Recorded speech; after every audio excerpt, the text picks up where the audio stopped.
राजस्थान चुनाव अपनी गहमा गहमी के लिए याद रखा जाएगा और ये गहमा गहमी हर तरफ देखने को मिली। ऐसा नहीं था कि वोटर निराश पड़ा हो, घर में बैठा हो, ऐसा बिल्कुल दिखाई नहीं पड़ा। महिलाओं से लेकर पुरुष तक लगभग हर जगह, चाहे वो शहरी इलाके हो या फिर ग्रामीण इलाका, वहां पर उन्होंने जमकर इस पूरे चुनाव के अभियान में और साथ ही साथ वोटिंग में भी खूब बढ़ चढ़ करके हिस्सा लिया। और इसीलिए कई सारे जो पॉलिटिकल गुरु हैं वो ये सोच रहे हैं कि आखिरकार जो इस तरीके की वोटिंग हुई है उसके पीछे वजह क्या है। आमतौर पर वोटिंग तब ज्यादा होती है जब या तो एंटी इनकम्बेंसी हो, या सरकार के खिलाफ माहौल हो, सरकार के खिलाफ गुस्सा हो, या फिर सरकार की नीतियों से लोग खुश हो, लोग संतुष्ट हो और आकर के उसकी सहमति के लिए वोट डाल रहे हो। तो अब इन दोनों में क्या है, ये तमाम चीजें, ये तमाम रहस्य वोटिंग के बाद जिस दिन काउंटिंग होगी, यानी जिस दिन मतगणना होगी 3 दिसंबर को, उस दिन उसका पर पर्दा भी उठेगा। लेकिन एक बात जो सबसे ज्यादा खुश करने वाली है वो है वोटिंग प्रतिशत। इस समय हम जयपुर में खड़े हैं और यहाँ पर आप पीछे जो कतारें देख सकते हैं, खासतौर पर महिलाओं की तादाद जो है कतारों में, वो आपको इस बात के लिए जरूर सोचने पर मजबूर करेगी कि आखिरकार इन सब के मन में चल क्या रहा है, क्यों महिलाएं और पुरुष दोनों बड़ी संख्या में आ करके वोट दे रहे हैं। तो इसके समझने के लिए हमें दोनों पार्टियों का जो चुनाव प्रचार रहा वो किस तरीके से चला। बीजेपी ने जो चुनाव प्रचार किया वो खास तौर पर अशोक गहलोत सरकार की नाकामियों को गिनाते हुए किया, भ्रष्टाचार को गिनाया, पेपर लीक का मुद्दा आया, महिलाओं की सुरक्षा का मुद्दा आया, यहाँ तक कि कहीं ना कहीं एक तरीके से ये भी आरोप लगे अशोक गहलोत सरकार पर कि वो तुष्टीकरण की राजनीति करते हैं। ये तमाम चीजें और साथ ही साथ महंगाई की बात भी लगातार सामने आई। लेकिन ये एक बड़ा सवाल है कि क्या इन सब मुद्दों पर दिया। इसके अलावा कांग्रेस ने जो मुद्दे अपनाए हैं वो है 7 गारंटियों का मुद्दा, और उन 7 गारंटियों को लेकर के क्या लोगों में जोश है, क्या महंगाई को लेकर के, या फिर रोजगार और बाकी तमाम चीजें जो स्वास्थ्य से जुड़ी हुई हैं, क्या उनका ये एक तरीके से प्रतिबिंब है, ये भी कांग्रेस का अपना दावा है। इस बीच में क्या ये नेताओं का चुनाव रहा या सिर्फ मुद्दों पर चुनाव आधारित रहा।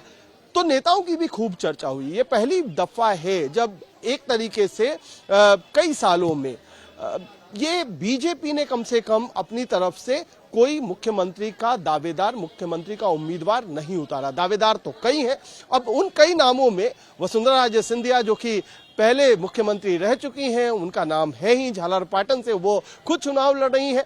इसके अलावा जो नाम आ रहा है वो राजकुमारी दिया कुमारी का, जो जयपुर के ही विद्याधर नगर से चुनाव लड़ रही है, साथ ही साथ झोटवाड़ा से भी चुनाव लड़ रहे हैं पूर्व ओलंपियन और सांसद राजवेंद्र राठौर साहब। तो ये जो सारी चीजें हैं ये कहीं ना कहीं राज्यवर्धन राठौर से लेकर के दिया कुमारी को चुनाव लड़ाने का फैसला, और क्या उनको जीत की स्थिति में किस तरीके से उनकी भूमिका क्या होगी, ये तमाम चीजें भी बड़ी रोचक होने वाली हैं।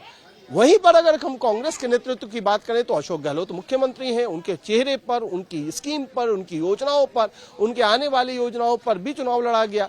लेकिन साथ ही साथ सचिन पायलट को भी पोस्टर से गायब नहीं किया गया, क्योंकि कई सारे जातीय समीकरण थे जिनको भी साधना था, जिसमें जाट, गुर्जर, ओबीसी, इन सब को भी साधने की कोशिश कांग्रेस की तरफ से की गई। तो ये एक रोचक चुनाव इस वजह से भी है कि अगर चुनाव में कांग्रेस जीतती है या फिर बीजेपी जीतती है तो क्या जो पुराना नेतृत्व है, जैसे अशोक गहलोत अभी मुख्यमंत्री हैं, क्या वही मुख्यमंत्री रहेंगे, या वसुंधरा राजे जो कि पहले मुख्यमंत्री रही हैं, क्या वही इस बार भी मुख्यमंत्री बनेंगी, या फिर चेहरों में बदलाव होगा, कुछ बदलेगा। बदलाव एक और भी है। जब बदलाव की बात होती है तो पिछले 30 सालों से, यानी सन 1993 के बाद इस राज्य में कम से कम हर बार सत्ता परिवर्तित हुई है। यानी एक बार कांग्रेस और फिर बीजेपी के बीच में कुर्सी का म्यूजिकल चेयर चलता रहा है। क्या वो म्यूजिकल चेयर इस बार भी जारी रहेगा? यही एक बड़ी वजह है कि लोग बीजेपी को एज दे रहे हैं। लेकिन साथ ही साथ इतना भी कहा जा रहा है कि आमतौर पर बीजेपी जब जीतती है राजस्थान में तो वो जीत बड़ी होती है, और कांग्रेस जीतती है तो वो जीत करीबी होती है।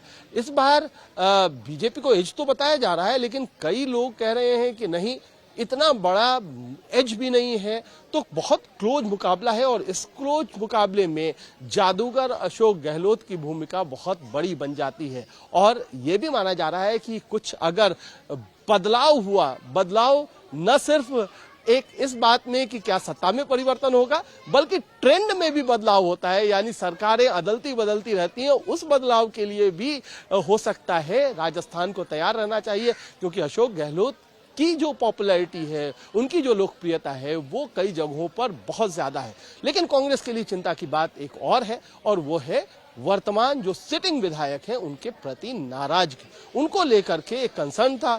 कुछ विधायकों के टिकट भी काटे गए, लेकिन ज्यादातर विधायकों को टिकट दे दिए गए, क्योंकि अशोक गहलोत ये बताना चाहते थे कि जो उनके साथ मुश्किल वक्त में खड़ा रहा, जब उनकी सरकार को चुनौती आई, तब जो विधायक उनके साथ खड़े रहे तो उनका टिकट नहीं कटना चाहिए।